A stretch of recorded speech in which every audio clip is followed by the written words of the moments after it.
and I'm the third part of the group. I'm talking about what will happen if a candidate passed two parts of the test. And I got this information from a CPA, which is my uncle, Reggie Pelzer, who works for DTE. He told me that where he took his at, which was in Georgia, because that's where he first started off at, as far as taking the CPA's exam. I mean, he graduated from Michigan, but he took his CPA exam down there. He said that you have to pass all four of the sections with at least a 75% or better. And I believe that's giving you some kind of leeway because most things require you to have like 85%. And also I found out what are the advantages of having a CPA certificate.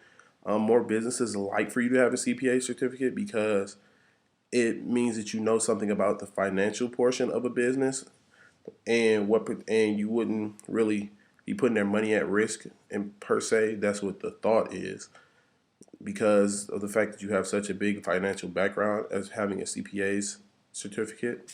I also had to interview someone, which I chose to interview my uncle, which currently works for DT, as I stated earlier. And the questions that I had to ask him was, well, how did he get started? He actually got started because he was always good at numbers in high school, and he took a accounting course in high school and then kind of just took off from there.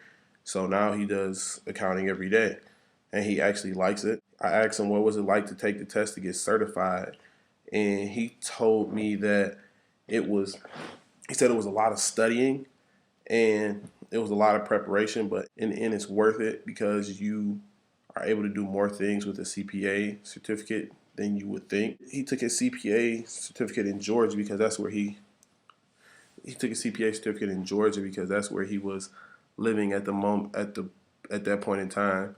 So he has to renew his CPA certificate every odd year. So since this year is 2012, he renewed it in 2011, and he has to renew it again in 2013.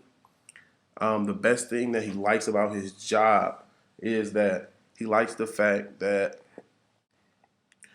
now he's a manager, so he doesn't really have to answer to many people, and he likes working with numbers all day because he always felt comfortable with numbers, so that's what he likes about his job. The least thing that he likes is that it wasn't his dream job at first. It was a job that he kind of just fell into because he was working one day at a grocery store in Georgia because he moved down there after he graduated from Michigan, and then he met a guy who was from here actually, and then with the guy being from here, he got him to come back to Michigan because of the job at DTE that he'd been working there for, I want to say about 25 years. So that's our presentation. Thank you for listening.